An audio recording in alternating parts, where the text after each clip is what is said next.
দেখো দেখো দেখো বন্ধুরা, কি বানাচ্ছি রাত্রের খাবারে। আজকে কি কি হচ্ছে, আজকে সবাই মিলে রান্নাঘরে ঢুকে গেছি। আচ্ছা, আর ওইদিকে দেখো মাছ ভাজা হচ্ছে, মা মাছ ভেজে যাচ্ছে, আর আমি কিন্তু পনির পরোটা করছি। তো ঠাকুরকে বলছি, ঠাকুর আজকে পনির পরোটা খাওয়ার সৌভাগ্য হলো কেন জানো? মেয়ে বেলে বেলে দিচ্ছে, সেটাই আমি বলছি, তারই বুঝ ক্ষুদা কি, যে আমার আজকে মেয়ে বেলে বেলে দিচ্ছে, আমি করছি। যদিও একা বেকা তেড়া হচ্ছে, কিন্তু কোনো ব্যাপার না। এই যে না না না না, এই যে দেখি দেখি দেখি দাঁড়াও, এদিকে মাছ ভাজা হচ্ছে, এদিকে পনির পরোটা হচ্ছে, ঠিক আছে। আমি বলছিলাম ছানার পরোটা, মেয়ে বলে কি না না না না পনির পরোটা বলো, পনির পরোটা বলতে হবে, ছানাটা ছানা না, ছানাটা ছানা না, পনির বলতে হবে। পনির বললাম, তো বলছে না ইতনা তারিফ মত করো। আমি কেন তারিফ করবো না? तारीफ उस खुदा की जिसने तुम्हें बनाया है, तारीफ उस खुदा की जिसने तुम्हें बनाया है। তাই না বলো বন্ধুরা?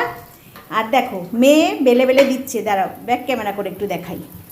তো ও তো ছোট মানুষ, তা যাই করেছে অনেক করেছে, তাই না বলো? আমাকে ছুটি দিয়েছে।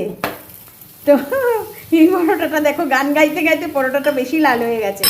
আরে মাছ ভাজাতে আমরা তিনজনেই কিন্তু আছি এখানে রান্নাঘরে, ঠিক আছে। তো মাছ ভাজতে ভাজতে মা ওই যে দেখো মাছ ভাজছে, ঠিক আছে।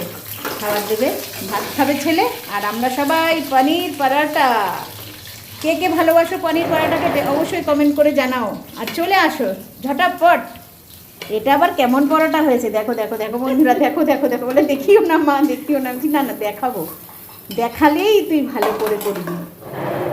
চেয়ার টানার আওয়াজ, মাছের তেলের আওয়াজ, ছ্যাক ছ্যাক, অনেক কিছু সাউন্ড বাজছে, বুঝলে তো। তো ভিডিও করতে গেলে অনেক কিছু সাউন্ডের ব্যাপার থাকে।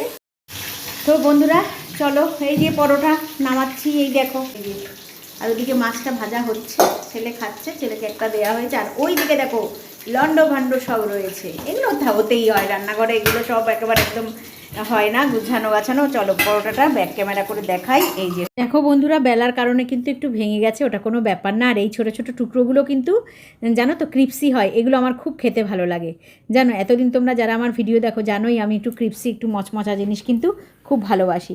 তো ঢেলে নিলাম আবার আরেকটা নতুন পরোটা, এটা মোটামুটি ঠিক আছে, তাই না বন্ধুরা? এটা আমি একটা রুটিটা যেটা বেকাতারা ছিল ওটাকে আমি ভাঙলাম, ভেঙে হাতেই করে নিলাম, বেলনি টেলনি কিছুই লাগাইনি, ঠিক আছে। তো একটুখানি এই যে তেলটা আছে সাইডে সাইডে, এই তাওয়াটা না ছড়ানো, তো তেলগুলো দিলে জানো তো সাইডে সাইডে চলে যায়। ওই আটকে গেছিস কেন? জাম হয়ে গেছে, ওখান দিয়ে আসতে চাচ্ছিল না পরোটাটা, জিদ্দি হয়ে দাঁড়িয়েছিল, যে আমি ওকে টানছি তো দাঁড়িয়ে পড়েছে, না যাবো না। আমি বললাম আয়, বলছে না যাবো না। আমি বলছি আয়, বলছে না যাবো না। টেনে তখন তো পরোটার সাথে টানা পোড়েন খেললাম, ও দাঁড়িয়ে পড়েছিল, মানে একটু আটকে গেছিলো আর কি পরোটাটা। তো আমি বললাম আয়, ও আসবে না, আয় আমি তোকে আনবই টেনে।